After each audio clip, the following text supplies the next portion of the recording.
Tapos, narinig ko rin kasi na medyo kailangan din po ba pag nasa showbiz medyo may unting yabang din po ba?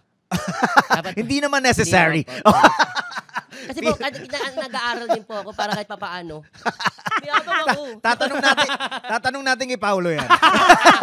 Mali yung tanong. Doon pala Siguro dapat yung tanong. Kuya, dapat ba may yabang din?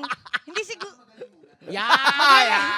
kailangan yung ilugar ang Tama. arte. Dapat daw, Ilugar magaling ang muna. arte. Oo. Yes. Actually, yun ang Siguro, best describes. Confident. Confidence, oo. Hindi pwedeng half-hearted ka sa mga gagawin mo.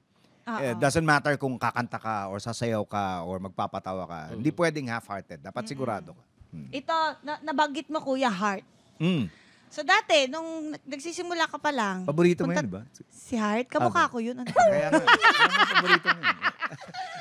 So, di ba, pag naliligaw ka naman before, like pagsimula tayo dun sa wala ka pang pera, wala ka pang pang-date, sumakses ka ba sa mga paliligaw mo before?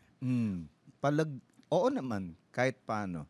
Paano? Hindi, nung college na, parang doon na ako natuto manligaw ng tama. College na po. Oo. Paano ba yung mali? Mali yung wala kang plano. Tama. Yung gusto mo lang, tapos i-express mo yung feelings mo. Tapos, ngayon. So, Tapos, oo. so mahirap, even sa love life, mahirap yung walang plano. Tama. Pag hindi mo pinlano, minsan na-aksidente. Tama. Pero kay Bita, meron pa akong tanong. Ano po yung tungkol po dun sa egg pie? Chinismis po sa akin Hindi kasi gusto ko, Maganda meron po ba kayong tungkol, di ko po kasi alam tungkol sa egg pie, na sabi niya, tanong mo kay Kuya Bito yung tungkol.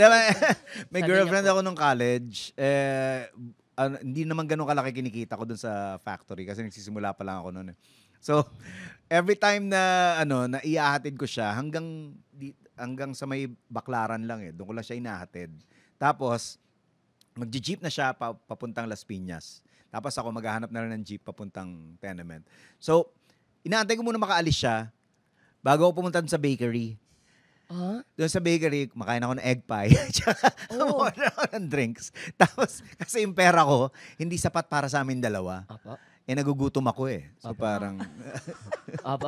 Siyempre, masama yun.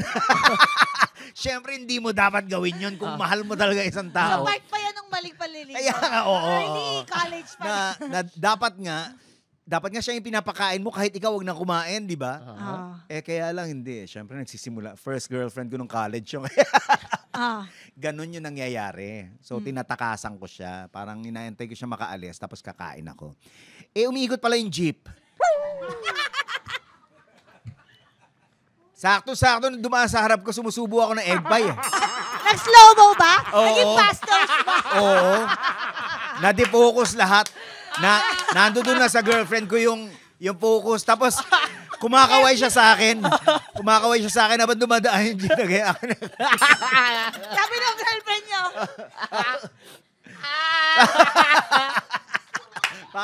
Parang ganon. I love it. Okay. Parang nagkahiwalay na yata kami after nun. Hindi ka na nakarinig ulit mula sa kanya. So, yun yung maling diskarte. Tandaan nyo, pagka kayo gusto nyo kumain, dapat girlfriend first. Pero ang hirap din kasi tiisin nun. Oo. Hirap po tiisin nun. Lalo yung time na yun na wala ka naman talagang kinikita na maayos. Umaasa ka pa rin sa magulang mo in a way. Oo nga. Diyos ko, palakpakan naman natin yan. Thank you. Tawa, tawa, tawa, tawa, tawa, tawa, tawa.